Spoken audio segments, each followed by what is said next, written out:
all, this is the first of two mini lessons that we have this week. And this one is really meant to frame our thinking around the purpose of the dissertation introduction. So here is the main takeaway from today. The purpose of the introduction chapter of your dissertation is to make a case for your readers that your dissertation should exist.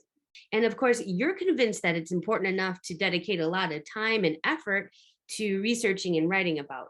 But remember that the end result of a dissertation is not for us. It's meant for critical and scholarly audience. And most of the time, we will never ever meet the folks that read our work. So we have to be very clear for them about why this dissertation should exist. So the way I want you to think about building your introduction chapter is that you are building an argument. And I'll talk more about that in a bit. But first, I want to give props to the Edgewood dissertation template.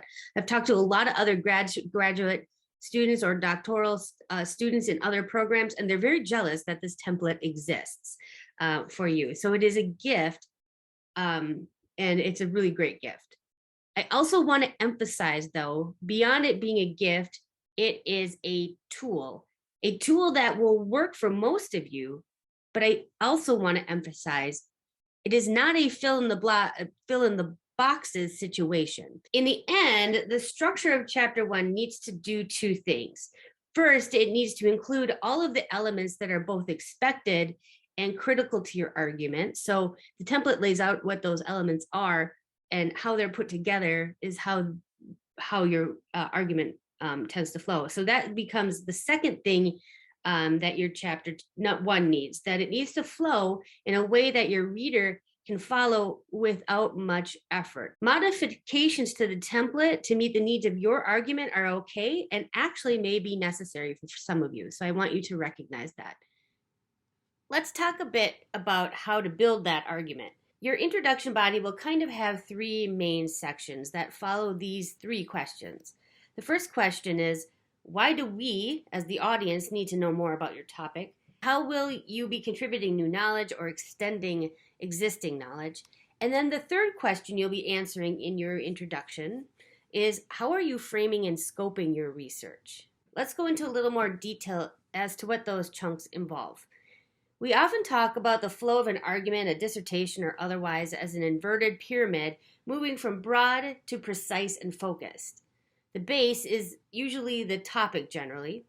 And then moving down a level, we introduce the reader to the specific angle you're taking. Moving down once again, you make the argument as to why this needs to be researched. And in this space, you include identifying gaps in the current literature. And so these are typically done in the introductory paragraphs. The problem statement tends to come next. It's where you state the problem in a very concise and formal way.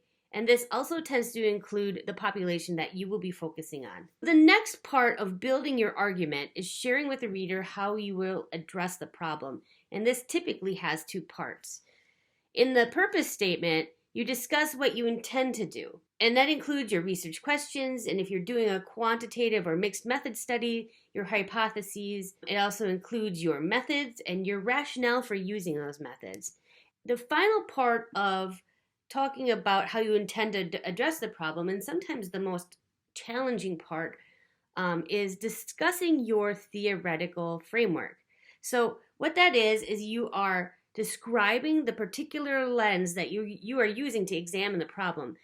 As I said before, this tends to be either the theoretical framework or it could be a conceptual framework, which consists of identifying key factors, variables, and constructs, and then describing the relationships between them.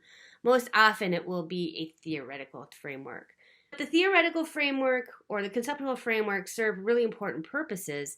It scopes or constrains your work and then gives you something to anchor your data analysis in. You can always refer back to how this fits within the theoretical framework. Edgewood, the purpose statement comes first. However, you may realize that stating the problem, then discussing the conceptual or theoretical framework first, and then leading into the purpose statement flows better. It's kind of up to you and how your argument actually flows. Also in the Edgewood template, there is a summary section. And I don't think it is always necessary to include this in your final draft, but I recommend writing one to begin with. And here's why. It's very common for people to write their way to what they actually intend to say. In writing your summary, you are synthesizing your ideas. These elements that we just talked about are the blocks that a typical dissertation introduction is built from. But that's only part of building your argument. However, you decide to include the blocks in whatever order and flow that makes sense to you, you're going to need some mortar to get those blocks to stick together. In writing, these are our transitions. They're necessary to explicitly show relationships between ideas. Don't assume that your reader can make those connections on their own, especially because we're dealing with really complex and often abstract information and unique information. I mean, that's part of the reason we're writing the dissertation, to present something unique. So determining what transition is needed to keep these types of questions on track, keep the reader on track, you should keep some questions in the back of your mind while you are writing. Always be asking yourself, why does this matter? And if you need to express that, write through that. That's one way to extend your writing. Note what the reader should be paying attention to and how can you draw their attention to. Always be asking yourself, how are these ideas connected? What's the relationship? And why did I put them together? What are they doing here next to each other? Am I trying to prove something when I say this? Are you trying to get the reader to buy into an argument that you're making? We will talk more about transitions later in the course. I wanted to prepare you as you start to work on chapter 1 in the next few weeks. I'm also going to include in our module a resource that I've been using for years since I was an undergraduate from the University of Wisconsin Writing Center that can help frame and think through what transitions are needed. And they provide a really handy list of different kinds of transitions that can really spur on your understanding of how your ideas relate to one another. So let's summarize. The big takeaway from today in this mini lesson, writing an introduction is making an argument that your research is necessary, that your rationale is valid, and that your topic is timely and has a unique angle. The Edgewood dissertation template is a great tool and exemplifies all the necessary building blocks that you need to use to construct a typical dissertation.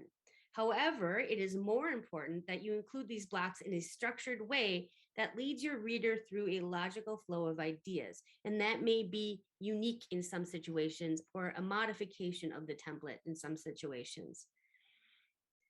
And holding that structure together are the explicit transitions that you will incorporate. In the next mini lesson, we're going to have the chance to explore some introduction chapters that construct their arguments in subtly different ways. And I'm looking forward to that mini lesson and working with the reverse outlining process.